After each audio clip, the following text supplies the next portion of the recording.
अब बात उस खबर की जो मध्य प्रदेश से है।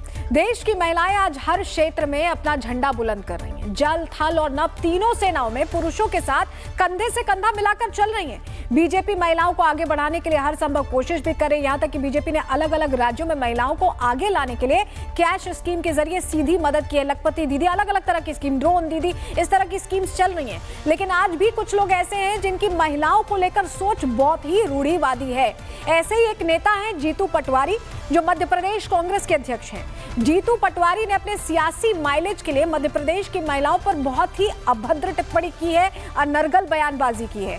यहाँ पर जीतू पटवारी ने महिलाओं को शराबी ही कह डाला है। सुनिए जरा पहले। प्रदेशवासियों, हमें तमगा मिला है मध्य प्रदेश को कि महिलाएं सबसे ज्यादा शराब पूरे देश में कहीं पीती है तो मध्य प्रदेश की पीती है। ये मध्य प्रदेश का समृद्ध मध्य प्रदेश का सपना देखने वाली बीजेपी ने हालात कर दिए। मध्य प्रदेश के सबसे ज्यादा कंजम्पशन शराब का कहीं है, खपत है, तो देश में सबसे ज्यादा मध्य प्रदेश में है। आदरणीय प्रदेशवासियों, ये दोनों बात मैंने क्यों कही? यहाँ ड्रग्स, अभी कोई दूसरा प्रदेश नहीं बचा, पंजाब भी नहीं बचा। जितना ड्रग्स का कारोबार मध्य प्रदेश से की धरती से होता है, दूसरे किसी राज्य से नहीं होता है। पर हमारे मुख्यमंत्री ने कभी प्रयास नहीं किया कि इस नशे से निजात दिलाने के लिए हम क्या करें। हमारी बहनें नशा करने लगी, बेटियां नशा करने लगी, लाडली बहनाओं के नाम पर वोट ले लिए और बहनें सबसे ज्यादा नशा करती है देश में, मध्य प्रदेश में। जीतू पटवारी के इस महिला विरोधी बयान पर मध्य प्रदेश के सीएम मोहन यादव ने कड़ी आपत्ति जताई है। उन्होंने इस दौरान कहा कि महिलाओं के अपमान के लिए कांग्रेस से उन्हें माफी मांगनी चाहिए, कांग्रेस को माफी मांगनी चाहिए। प्रदेश सरकार लाडली बहनों के लिए लगातार काम कर रही है और 50% आबादी के लिए पूर्ववर्ती हमारी सरकारों द्वारा कई सारी योजनाएं भी चलाई गई थी और यशस्वी प्रधानमंत्री तो 33% का अलग से आरक्षण देकर के लोकसभा विधानसभा में भी जोड़ रहे हैं। लेकिन कांग्रेस की सरकार ने न कभी आरक्षण दिया, न कभी बहनों को तवज्जो दी, न कभी लाडली लक्ष्मी योजना से लगाकर लाडली बहना योजना तक किसी प्रकार की योजना चलाई और उल्टे कांग्रेस के द्वारा बहनों को शराबी कहना, ये सारे प्रदेश की बहनों का आधी आबादी का अपमान है। मैं समझता हूँ कांग्रेस अध्यक्ष को माफ़ी मांगना चाहिए। तो मुख्यमंत्री को आपने सुना, वो माफी मांगने की बात कह रहे हैं कि कांग्रेस माफी मांगे। इस बीच मध्य प्रदेश के मंत्री विश्वास सारंग ने भी महिलाओं के अपमान का विरोध किया। उन्होंने जीतू पटवारी के साथ साथ राहुल और प्रियंका पर भी सवाल खड़े किए।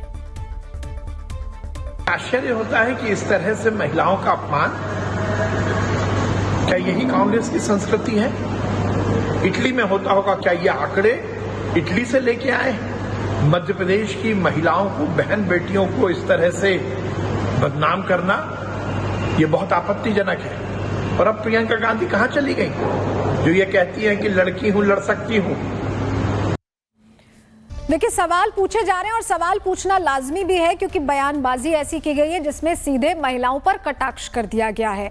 बीजेपी अलग अलग योजनाएं चलाती है, जो हमने आपको शुरुआत में बताया। अभी मुख्यमंत्री जो मध्य प्रदेश के मोहन यादव बता रहे थे, लाडली बहना योजना, लाडली लक्ष्मी योजना, ड्रोन दीदी, अलग अलग लखपति दीदी, अलग अलग योजना, कहीं ना कहीं सदन में उनके लिए 33% आरक्षण लाना कि उन्हें आगे लाया जाए, ये कोशिशें रही हैं। लेकिन इसके विपरीत कांग्रेस कोशिश कर रही है, लेकिन सिर्फ फायदे वाली कोशिश, जो कि चुनावी राज्यों में हो रही। हम बात बिहार की कर रहे हैं। एक तरफ मध्य प्रदेश में कैसे अपमान किया जा रहा है, ये आपने देख सुन लिया। अब जरा जानिए कि चुनावी राज्य में फायदे के लिए कैसे योजनाएं लाई जा रही हैं महिलाओं के लिए। जरा जानकारी आपके सामने ग्राफिक्स के जरिए रख रहे हैं। कांग्रेस चुनावी राज्यों में महिलाओं को लुभा रही है। जो कांग्रेस मध्य प्रदेश में बेइज्जती कर रही है, अपमान कर रही है, वो लुभा रही है बिहार में। बिहार में महिलाओं के लिए योजना का ऐलान कर दिया गया है। कांग्रेस ने माई बहन मान योजना नाम दिया है। माई बहन मान योजना यानी माँ और बहन के लिए मान सम्मान वाली योजना। महिलाओं को 5 लाख सैनिटरी पैड बांटे जाएंगे उनके हेल्थ को देखते हुए। 2500 रुपए का सम्मान राशि देने का भी वादा रखा गया है। कांग्रेस राज्य में जागरूकता अभियान भी चलाएगी। ये कांग्रेस के वादे बिहार में चुनावी राज्य में है। लेकिन कांग्रेस की सोच इससे बिल्कुल अलग है, क्योंकि एमपी कांग्रेस चीफ ने महिलाओं पर जो टिप्पणी की है, जो हमने आपको सुनवाई, शराबी बता दिया। यानी सिर्फ चुनावों के लिए महिला सम्मान की बात की जा रही है और चुनाव के बाद कांग्रेस असली रूप में आ जाती है। अब मध्य प्रदेश में चुनाव हार चुके हैं तो कुछ भी बोल रहे हैं, कुछ भी कह रहे हैं और ऐसा लग रहा है कि ये कांग्रेस की प्रवृत्ति है, क्योंकि इस तरह की बयानबाजी करना जिसमें महिलाओं को सम्मान की नजर से न देखकर सवालों के कटघरे में खड़ा किया गया है, अपने आप बताता है कि कांग्रेस सिर्फ फायदे के लिए ही बयान देती है, फायदे के लिए ही राजनीति करती है। यही वजह है बिहार में फायदे के लिए योजना का ऐलान कर दिया गया, मध्य प्रदेश में इस तरह का कटाक्ष किया जा रहा है। रिपोर्ट देखिए।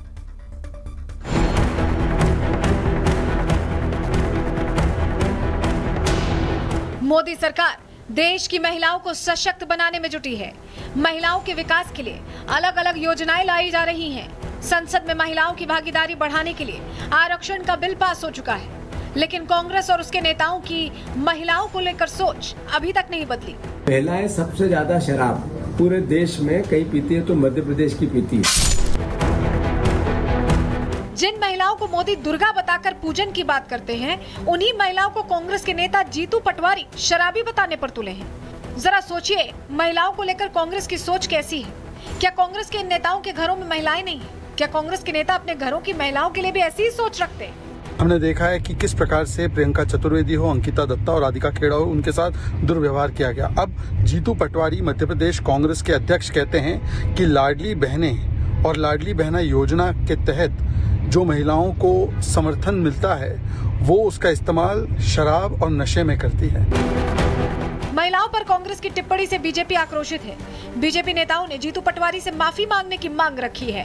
कांग्रेस के अध्यक्ष जीतू पटवारी जी की नेतागिरी खत्म हो गई, तो सुर्खियों में बने रहने के लिए झूठे आंकड़ों का सहारा लेना पड़ रहा है और महिलाओं को लेकर जो उनकी विकृत मानसिकता है वो स्पष्ट दिखाई दे रही है। तो पटवारी का बर्ताव घोर आपत्तिजनक एवं निंदनीय है। जीतू पटवारी प्रदेश की बहनों को शराबी कह रहे हैं। ऐसा नेता जो मध्य प्रदेश की बहनों का सम्मान न कर सके और ऐसे व्यक्ति को कांग्रेस पार्टी ने प्रदेश कांग्रेस का अध्यक्ष बना रखा है। अरे जीतू पटवारी को बताना चाहिए कि वो किस हक, अधिकार और किस आधार पर प्रदेश की बहनों के लिए इस तरह का आरोप लगा रहे हैं। महिलाओं पर जीतू पटवारी की शर्मनाक टिप्पणी पर बीजेपी विधायक रामेश्वर शर्मा ने भी हमला बोला।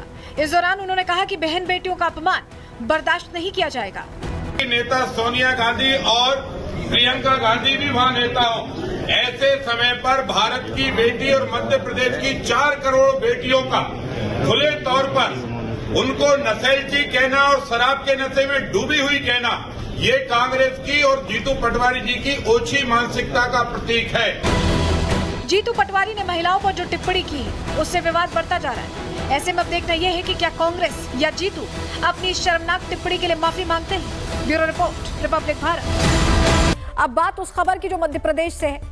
देश की महिलाएं आज हर क्षेत्र में अपना झंडा बुलंद कर रही हैं। जल, थल और नभ तीनों सेनाओं में पुरुषों के साथ कंधे से कंधा मिलाकर चल रही हैं। बीजेपी महिलाओं को आगे बढ़ाने के लिए हर संभव कोशिश भी कर रही है। यहाँ तक कि बीजेपी ने अलग अलग राज्यों में महिलाओं को आगे लाने के लिए कैश स्कीम के जरिए सीधी मदद की है। लखपति दीदी, अलग अलग तरह की स्कीम, ड्रोन दीदी, इस तरह की स्कीम्स चल रही हैं। लेकिन आज भी कुछ लोग ऐसे हैं जिनकी महिलाओं को लेकर सोच बहुत ही रूढ़िवादी है। ऐसे ही एक नेता है जीतू पटवारी, जो मध्य प्रदेश कांग्रेस के अध्यक्ष हैं। जीतू पटवारी ने अपने सियासी माइलेज के लिए मध्य प्रदेश की महिलाओं पर बहुत ही अभद्र टिप्पणी की है और नरगल बयानबाजी की है। यहाँ पर जीतू पटवारी ने महिलाओं को शराबी ही कह डाला है। सुनिए जरा पहले। प्रदेशवासियों, हमें तमगा मिला है मध्य प्रदेश को कि महिलाएं सबसे ज्यादा शराब पूरे देश में कहीं पीती है तो मध्य प्रदेश की पीती है। ये मध्य प्रदेश का समृद्ध मध्य प्रदेश का सपना देखने वाली बीजेपी ने हालात कर दिए। मध्य प्रदेश के सबसे ज्यादा कंजम्पशन शराब का कहीं है, खपत